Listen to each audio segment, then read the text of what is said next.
বং বায়োতে welcome. আজকে আমরা শুরু করছি বায়োমলিকিউলসের 4th ক্লাস, যেখানে আমরা নিউক্লিক অ্যাসিড সম্পর্কে আলোচনা করব। এইখানে বলে রাখা ভালো যে নিউক্লিক অ্যাসিড ভালো করে বুঝতে গেলে কার্বোহাইড্রেট খুব ভালো করে বুঝতে হবে, যেটা আমাদের ফার্স্ট ক্লাস ছিল। তো নিউক্লিক অ্যাসিড স্টার্ট করা যাক।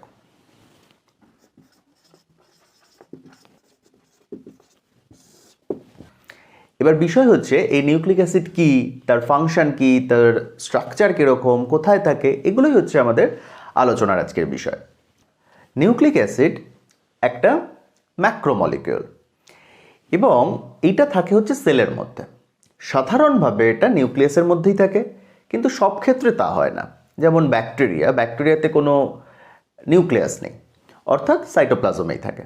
তো সেলের মধ্যে নিউক্লিক অ্যাসিড থাকে। নিউক্লিক অ্যাসিড মূলত দু রকমের হতে পারে, একটা হতে পারে ডিএনএ, একটা হতে পারে আরএনএ। এবং এরা হচ্ছে যেখানেই থাকুক, সেটা নিউক্লিয়াসের ভেতরে থাকুক বা বাইরে থাকুক, এরা জেনেটিক ইনফরমেশন ক্যারি করে। এবার আগেই আমরা শিখেছি যে যে কোনো ম্যাক্রোমলিকিউল অনেকগুলো ছোট ছোট মাইক্রো বায়োমলিকিউলস দিয়ে তৈরি হয়, অর্থাৎ যেভাবে একটা সেন্টেন্সে মিনিংফুল ওয়ার্ড থাকে। তো এই যে নিউক্লিক অ্যাসিড, এটা একটা ম্যাক্রোমলিকিউল, অর্থাৎ এর একটা ছোট ছোট ইউনিট আছে। এই ছোট্ট ইউনিটটাকে বলা হয় নিউক্লিওটাইড। অর্থাৎ নিউক্লিক অ্যাসিড তৈরি হয় অনেকগুলো নিউক্লিওটাইড পর জোড়া লেগে। এবার প্রশ্ন হচ্ছে এই নিউক্লিওটাইডটা আসলে কি? নিউক্লিওটাইড তিনটে জিনিস দিয়ে তৈরি হয়। একটা হচ্ছে একটা পেন্টোজ সুগার, যেটা এর মূল জিনিস। তার সাথে লেগে থাকে একটা নাইট্রোজেনাস বেস, আর থাকে একটা ফসফেট গ্রুপ।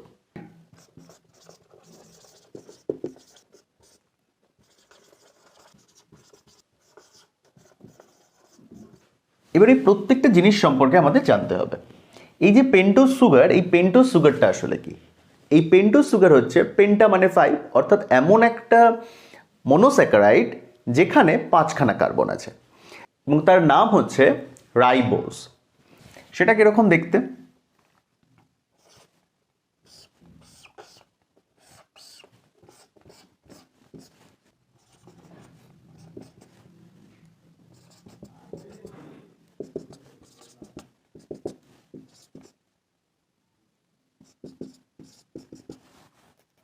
এইটা হচ্ছে পেন্টোজ সুগার, যার নাম হচ্ছে রাইবোজ।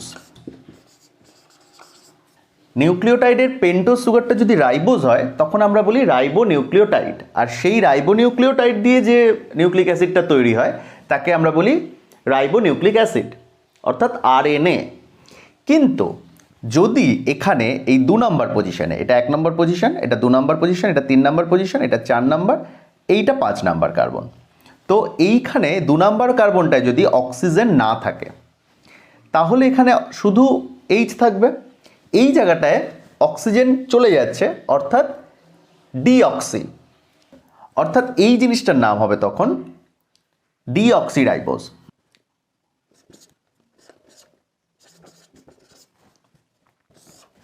এবং এই ডিঅক্সিরাইবোজ যখন একটা নিউক্লিওটাইডের পেন্টোজ সুগার হিসেবে থাকবে, তখন আমরা তাকে বলবো ডিঅক্সিরাইবো নিউক্লিওটাইড। আর সেই নিউক্লিওটাইড দিয়ে যখন একটা নিউক্লিক অ্যাসিড তৈরি হবে, তখন আমরা তাকে বলবো ডিঅক্সিরাইবো নিউক্লিক অ্যাসিড, অর্থাৎ ডিএনএ। তো এই পেন্টোজ সুগার দুটো টাইপের হতে পারে, একটা হতে পারে রাইবোজ, একটা হতে পারে ডিঅক্সিরাইবোজ।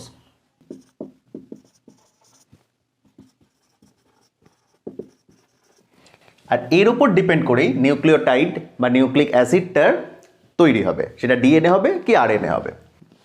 এবার আমরা যাব নাইট্রোজেনাস বেসের দিকে। এইটা দুটো টাইপের হতে পারে, একটা হতে পারে পিউরিন, একটা হতে পারে পিরিমিডিন।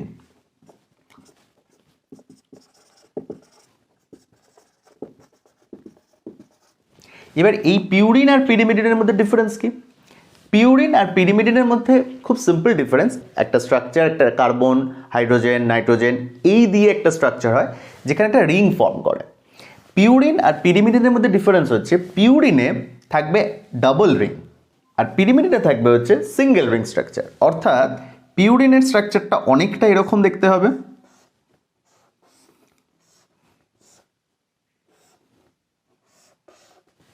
এইরকম। আর পিরিমিডিনের স্ট্রাকচারটা এইরকম হবে। এখানে বিভিন্ন জায়গায় ডাবল বন্ড হতে পারে, বিভিন্ন জায়গায় বিভিন্ন গ্রুপ লেগে থাকবে, কিন্তু মোটামুটিভাবে দেখা যায় এইখানে একটা নাইট্রোজেন থাকে, এইখানে একটা নাইট্রোজেন থাকে, এইখানে একটা নাইট্রোজেন থাকে, আর এইখানে একটা নাইট্রোজেন থাকে। আর পিরিমিডিনে এইখানে আর এইখানে একটা নাইট্রোজেন থাকে। মেনলি এইখানে নাইট্রোজেনের সাথে একটা হাইড্রোজেন থাকে, এইখানেও নাইট্রোজেনের সাথে একটা হাইড্রোজেন থাকে। এইটাই আসলে যখন পেন্টোজ সুগারের সাথে বন্ড করবে, এই জায়গাটাতে বন্ড করবে, এই পজিশনে বন্ড হয়, সেই বন্ডটা এইটার সাথে হয়। এখানে এই OH আর এখানে এই H, এই দুটোতে ওয়াটার বেরিয়ে যায়, H2O বেরিয়ে যায়, আর এখানে বন্ডটা ফর্ম করে। অর্থাৎ এই জায়গাটায় এই 1 নম্বর পজিশনে পেন্টোজ সুগারের থাকে হচ্ছে নাইট্রোজেনাস বেস। এবার এই নাইট্রোজেনাস বেসের এই যে নাম্বারিং আছে 1 2 3 4 করে নাম্বারিং হবে। আবার এখানে পেন্টোজ সুগারেও আমাকে 1 2 করে যদি নাম্বারিং করি, এইখানে একটা নাইট্রোজেনাস বেস থাকছে আর তার সাথে লেগে থাকছে একটা পেন্টোজ সুগার, সেখানেও 1 2, এখানেও 1 2, তাহলে একটা গুলিয়ে যাওয়ার সম্ভাবনা থাকে। তাই জন্য পেন্টোজ সুগারের নাম্বারিংটা হয় হচ্ছে প্রাইম করে, 1 প্রাইম, 2 প্রাইম, 3 প্রাইম, 4 প্রাইম, আর এইটা হচ্ছে 5 প্রাইম। এই প্রত্যেকটা কার্বনের একটা করে স্পেশালিটি আছে, এবং এই স্পেশালিটিটা আমরা দেখব। সেখানে আমরা প্রথমেই দেখি 1 নম্বর কার্বনের স্পেশালিটি হচ্ছে তার সাথে নাইট্রোজেনাস বেস লেগে থাকছে। 2 নম্বর কার্বনে স্পেশালিটি হচ্ছে সেখানে আইদার OH থাকবে অর H থাকবে। যদি OH থাকে তাহলে আমরা তাকে বলছি রাইবোজ, আর যদি OH না থেকে শুধু H থাকে তাহলে আমরা তাকে বলছি ডিঅক্সিরাইবোজ। 3 নম্বরের পজিশনের স্পেশালিটি আমরা পরে বলছি। 4 নম্বরের স্পেশালিটি হচ্ছে তার সাথেই 5 নম্বর লেগে আছে, আর 5 নম্বরের স্পেশালিটি হচ্ছে এই জায়গাটায় আসলে ফসফেট গ্রুপটা লাগবে। ফসফেট দেখতে কেমন হয়? ফসফেট হচ্ছে P এর ভ্যালেন্সি 5, অর্থাৎ এইরকম দেখতে হবে। এখানে থাকে হচ্ছে O আর এই জায়গাগুলোতে থাকে হচ্ছে OH। এটা হচ্ছে একটা ফসফেট। এই ফসফেট এই পেন্টোজ সুগারের 5 নম্বর কার্বনের সাথে অ্যাটাচড হয়ে এস্টার ফর্ম করে।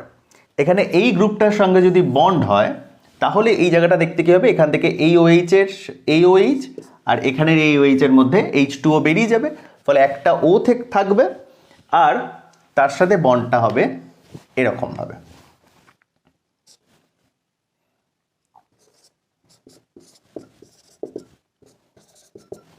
এই হলো ফসফোএস্টার বন্ড।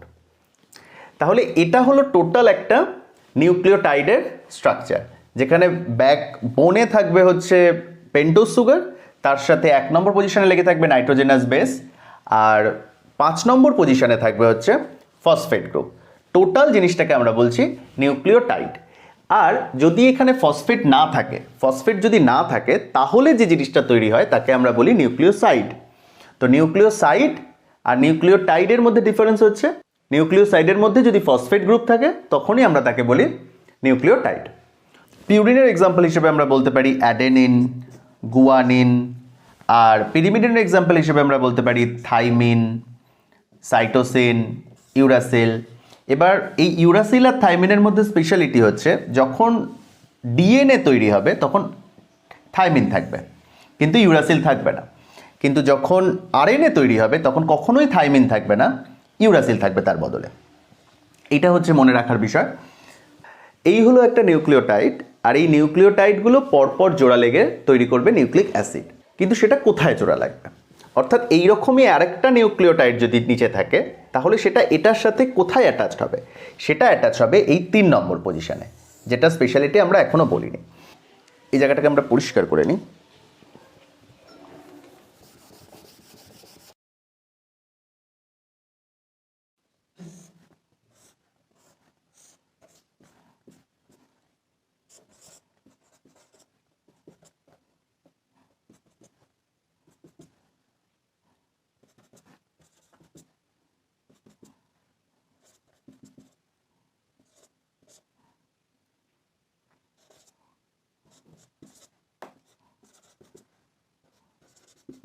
এটা যেমন একটা নিউক্লিওটাইড, সেরকমই আরেকটা নিউক্লিওটাইড আমরা এঁকে নিলাম, যেখানে এটা হচ্ছে 1 প্রাইম, এটা 2 প্রাইম, এটা 3 প্রাইম, এটা 4 প্রাইম, আর এটা হচ্ছে 5 প্রাইম কার্বন।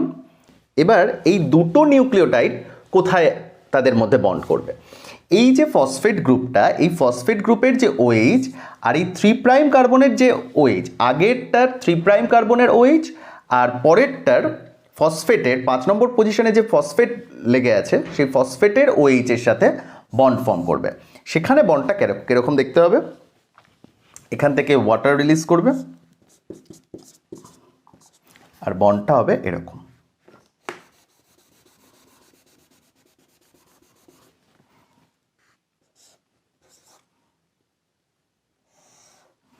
এই হলো দুটো নিউক্লিওটাইড পরপর বন্ড করা, অর্থাৎ একটা পেন্টোজ সুগারের 5 নম্বর পজিশনের কার্বনটা একটা ফসফেটের সাথে অ্যাটাচড হয়েছে, আবার 3 নম্বর পজিশনের কার্বনটা পরের ফসফেটের সাথে অ্যাটাচড হয়েছে।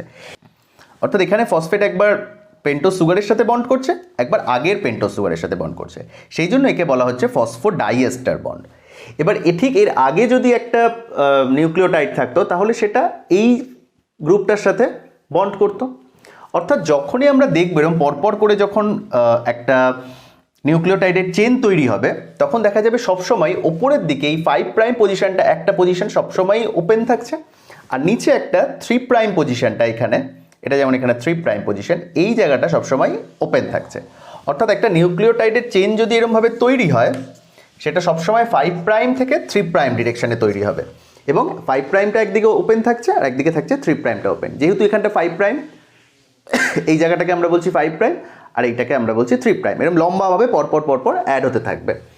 এটা যদি DNA হয় তাহলে এখানে OH থাকবে না, আর উল্টো দিকে আরেকটা স্ট্র্যান্ড তৈরি হবে। RNA হলে এটা একটাই সিঙ্গেল স্ট্র্যান্ডেড হবে, DNA হলে আরেকটা স্ট্র্যান্ড এরকম করে উল্টো ডিরেকশনে তৈরি হবে। এটাকে বলা হচ্ছে অ্যান্টি প্যারালাল, অর্থাৎ এদিকে থাকছে 5', এদিকে থাকছে 3', এবং এর এই যে চেনটা তৈরি হচ্ছে তার নাইট্রোজেনাস বেসগুলো এরমভাবে এটার সাথে অ্যাটাচড হবে।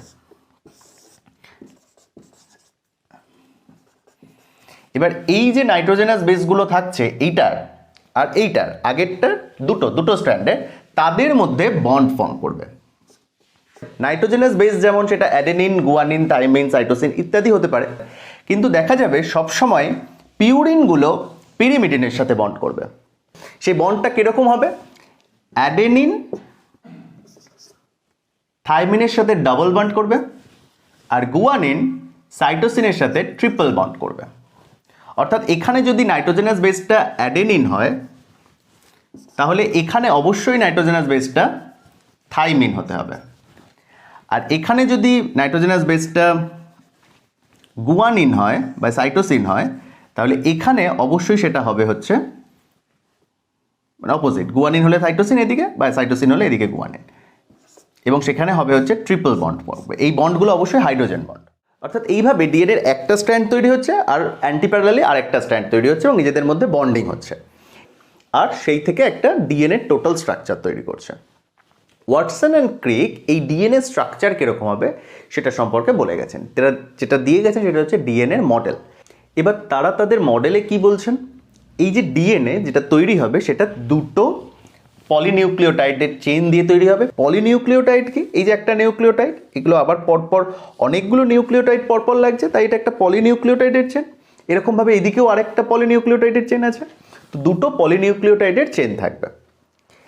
আর এই চেনগুলো হবে হচ্ছে অ্যান্টি প্যারালাল, অর্থাৎ একটা ডিরেকশন হবে 5' টু 3', ঠিক উল্টো দিকে আরেকটারও ডিরেকশন হবে 5' টু 3'ই হবে, অর্থাৎ নতুন নিউক্লিওটাইড লাগবে 3', কিন্তু সেটা উল্টো দিকে হবে। এটা যদি 3'এর এদিকে গ্রোথ হয় তাহলে এদিকে হবে 3'এর এদিকে গ্রোথ, অ্যান্টি প্যারালালটাকে বলা হচ্ছে। আর কি বললেন, এই যে দুটো স্ট্র্যান্ড, এটা দুটো স্ট্র্যান্ড নিজেদের মধ্যে জয়েন করবে উইক হাইড্রোজেন বন্ড দিয়ে, এবং এই হাইড্রোজেন বন্ডটা হবে একটার পিউরিনের সাথে আর একটার পিরিমিডিনের, এবং তারা এটাকে বলে দিয়েছেন যে অ্যাডেনিন আর থাইমিন ডাবল বন্ড করবে আর গুয়ানিন আর সাইটোসিন ট্রিপল বন্ড করবে। এই যে বন্ডিংটা এটাকে বলা হয় কমপ্লিমেন্টারি বেস পেয়ারিং। আর তারা কি বললেন, এই যে DNA দুটো স্ট্র্যান্ড যারা নিজেদের মধ্যে কমপ্লিমেন্টারি বেস পেয়ারিং করেছে এরা টুইস্টেড হবে, অর্থাৎ হেলিক্যাল স্ট্রাকচার করবে। এই হেলিক্যাল স্ট্রাকচারটা আসলে কিরকম হয় দেখতে, যে কোনো সময় তোমরা বেল্ট নেবে, যে কোনো একটা তোমাদের বেল্ট নিয়ে নাও, বেল্টটাকে জাস্ট টুইস্ট করো, জাস্ট এইভাবে যদি তোমরা টুইস্ট করো, এইরকম যদি একটা ঘড়ির বেল্ট হোক বা যে কোনো বেল্ট হোক, সেটা এই দুটো যে লাইন আছে সেই দুটো লাইনকে আমরা যদি দুটো ডিএনএ স্ট্র্যান্ড ভাবি, আর সেইটা জাস্ট এইরকমভাবে যে স্ট্রাকচারটা করছে সেইটাকে আমরা বলছি হেলিক্যাল স্ট্রাকচার। এই হেলিক্যাল স্ট্রাকচারে একখানা কমপ্লিট টার্নকে আমরা বলি পিচ। ওয়াটসন অ্যান্ড ক্রিক বললেন এই একখানা পিচের লেংথ হবে 3.4 ন্যানোমিটার, আর এই একখানা পিচে থাকবে হচ্ছে 10খানা বেস পেয়ারিং, অর্থাৎ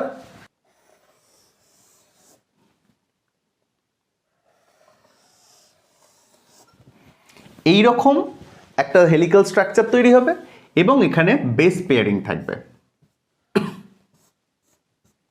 অর্থাৎ ডিএনএ স্ট্রাকচার হবে এরকম। তার মানে একখানা টার্ন যদি 3.4 ন্যানোমিটার হয় আর সেখানে যদি 10খানা বেস পেয়ারিং থাকে, তাহলে একখানা বেস পেয়ারিং মানে দুখানা বেস পেয়ারিং এর মধ্যে ডিস্টেন্স হয় হচ্ছে 0.34 ন্যানোমিটার, সিম্পল হিসাব। আর এর সাথে তারা বললেন এই যে ডিএনএ, এই ডিএনএটা কতটা চওড়া হবে, এই চওড়াটা হবে হচ্ছে 2 ন্যানোমিটার। এই হলো তাদের DNA double helix model. Watson and ক্রিক যেভাবে ডিএনএ ডাবল হেলিক্স মডেল দিলেন, তার বেশ কিছু বছর পর চারগফ আরেকজন সায়েন্টিস্ট তিনি লক্ষ্য করলেন যে কতগুলো পিউরিন থাকে আর কতগুলো পিরিমিডিন একটা ডিএনএ স্ট্র্যান্ডের মধ্যে থাকে। তো তিনি লক্ষ্য করলেন যতগুলো অ্যাডেনিন থাকে ততগুলোই থাকে হচ্ছে থাইমিন, যতগুলো গুয়ানিন থাকে ততগুলোই থাকে হচ্ছে সাইটোসিন। অর্থাৎ আমরা যদি অ্যাডেনিন আর গুয়ানিনের সংখ্যা যদি যোগ করি তাহলে সেটা হবে থাইমিন আর সাইটোসিনের সংখ্যা সমান, অর্থাৎ পিউরিন যতগুলো আছে ততগুলোই আছে হচ্ছে পিরিমিডিন। এটা হচ্ছে চারগফ রুল বলা হয়।